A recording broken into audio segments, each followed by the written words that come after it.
Hello and welcome back to my studio.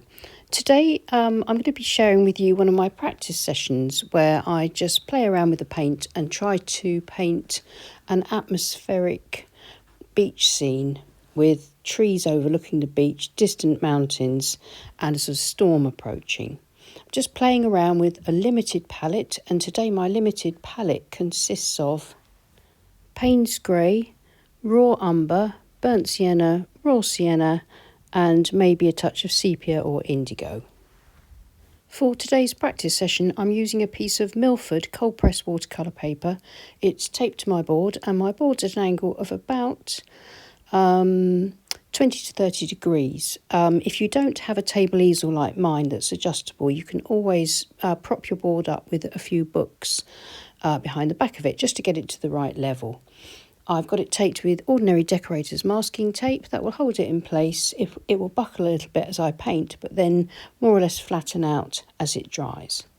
Today I'm going to be using the line and wash technique, which means creating a line work drawing first in pencil and then in waterproof fine liners. So I'll speed that up and you can see that I'm just building up a scene very roughly without too much detail, just positioning my elements in pencil and then going in with some fine liners. I think I'm using the Faber-Castell Artist Pit Pens, which are my favourites. They're filled with waterproof Indian ink and I'm using a size 0.5 and a size C, which is a chisel nibbed calligraphy pen with quite a wide nib. I'm going to be painting wet in wet, so I'm painting the sky in first. And today's practice session, because it's not intended to be a finished painting, anything that goes wrong, I'm just going to plough through and see if I can sort of adjust it and correct things. So I'm just playing around with the paint and just seeing what happens really. So I want a nice bold stormy sky. Don't worry, Payne's Grey always dries back much lighter than this, so you can be quite bold when you put it on. But remember, I want a stormy sky. I'm using my Princeton Aqua Elite 1.5 inch mottler brush, but any large wash brush that you're comfortable using is great for these big expansive skies. You can see that I'm leaving unpainted patches of paper for some cloud and lighter tones, and once I get the sky sort of looking roughly okay, I'm going to leave it alone. I think that's the most important thing with the sky. Don't do too much to it. We'll just see how it dries out. They usually work out okay if we just don't fiddle too much. Now I'm going to get the water in using horizontal brush strokes with the tips of my mottler brush, keeping the water nice and flat and then leaving plenty of unpainted paper so that I get the impression or the suggestion of little waves at the surface. This is raw umber and I'm going straight in wet over the sky wash with a fairly rich mix of raw umber just to get in my tree shapes. And then beginning to work on my beach. And I'll work on my beach with all my colours until I'm happy with the look of it.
As well as the beach, I've been putting in some shadows, wet in wet, into my trees and undergrowth. And I'm thinking that maybe my line work was a little bit heavy to start with, but it doesn't matter. I can add some light, some highlights, by scraping through the rich paint to reveal the white paper underneath using my palette knife, or you could use a fingernail, the end of a paintbrush, or the corner of a plastic store card. All are great tools for these kind of effects. So not really worrying if things aren't going right, just kind of trying to use this as an exercise in problem solving as I go along. Because in actual fact, that's quite an important skill to master for watercolour painting, because if you're painting loosely, wet in wet, sometimes things will not work out quite as you plan. So it's good to be flexible and to be able to think on your feet and sort of work with the paint rather than trying to sort of force it to your will, so to speak. Adding some nice dark shadows to the beach with Payne's Grey, and then bringing back some highlights, scraping through the paint again with the palette knife.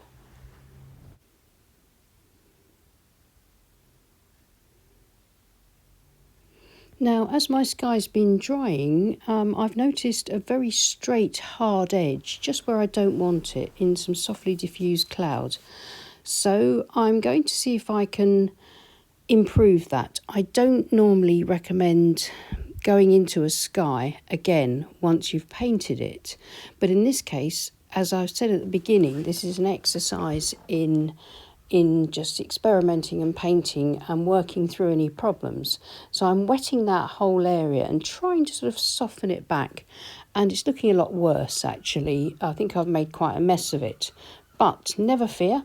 Let's use a large size 20 mop brush and just remove a lot of that paint. You can do this with Milford because it lifts really easily, and I can really quickly just soften back that whole area, and I'm actually much happier with that now. I wasn't keen on that very hard line, so hopefully that's a good example for you of problem solving, thinking on your feet quickly as you paint. So now the next step is to use a palette knife and to scrape out some little rocks and stones and suggestions of that sort of thing, something and nothing in the beach just before the paint dries, and then bedding them in with a bit of shadow.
It's nearly dry, so it's nearly time for me to paint my sea a bit darker at the horizon line and put some distant land in, but I'm still not happy with the trees, so here comes the next part of the problem solving exercise.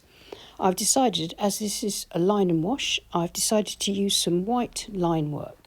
So using my 0.7mm white acrylic Posca pen, I'm going to add some pale white branches in between some of the darker ones and cover over some of the branches that I think are too dark and distracting a bit.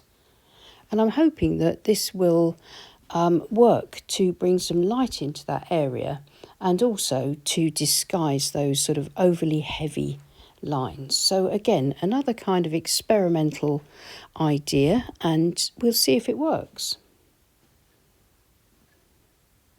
Just bringing in a few white highlights elsewhere as well, underneath the headland there in the distance, just to make that a little bit paler.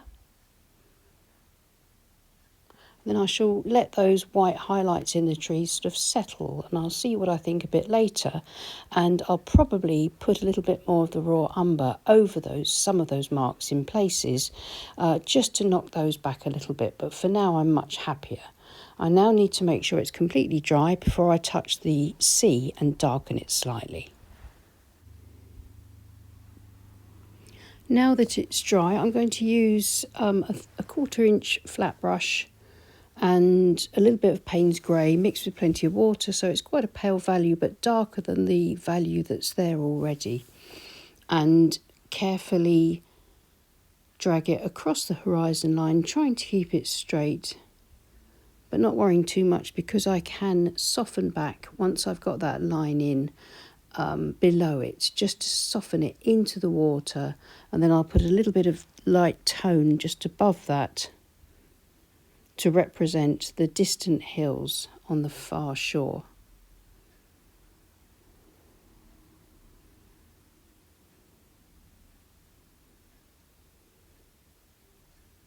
I'm following my line work because I put that in faintly before I started painting.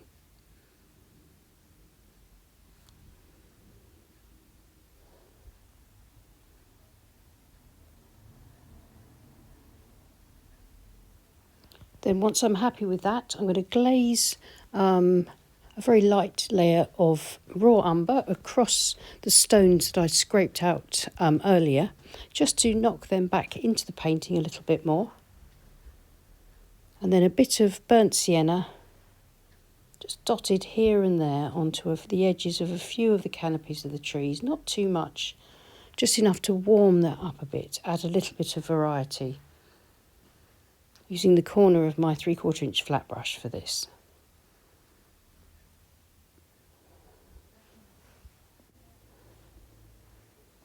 Stepping back and having a look at it and thinking it needs a little bit of dark, just scuffed across the water very carefully with the tips of the brush, sort of hit and miss, hardly anything at all, just enough to kind of bring that area together a little bit more.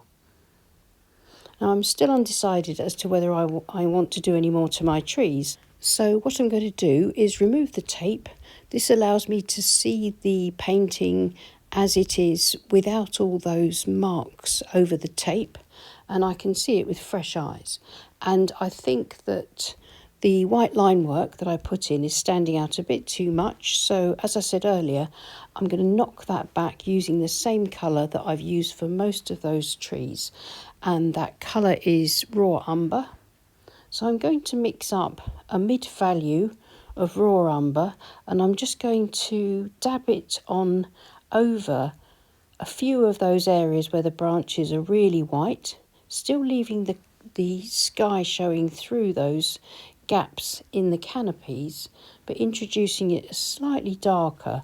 So that was quite successful. The white Posca pen has covered over the areas where the line work is too dark, and now I think the raw umber has now blended back where it was maybe a little bit too light. So another enjoyable sort of problem solving session. But don't worry when you're painting and you try and problem solve and it doesn't work. It doesn't always work for me. And I'm pretty sure that all watercolour artists will tell you the same thing. Your ideas won't always work. Sometimes they will, and sometimes your problem-solving ideas will work, and other times they won't. But you'll learn a lot from that, and that's what it's all about. You will only learn by doing and making mistakes. I think it's part of the deal of learning new skills, and to be honest, it's part of the fun. Because once something sort of goes wrong, you can then take the pressure off yourself and just think, well, it's only a piece of paper, and really enjoy the process and just see what you can do with it. Well, I hope you found this studio vlog helpful. I'm hoping that by sharing some of my practice sessions that you'll see things that sort of hit home. Maybe you'll see me addressing problems that you have and give you the confidence to try and address those yourself. So let me know in the comments what you thought, and if you have any tips for problem solving and getting through those mistakes or unpredictable points in a painting. And I'm sure that everyone here in the community will really benefit from that sort of sharing in the comments. If you enjoyed the video, please give us a thumbs up and subscribe to our channel if you haven't already. It really helps with our reach. And thank you so much to our supporters on Patreon. We couldn't run this channel without you. I'll see you again soon. Take care and happy painting. Bye.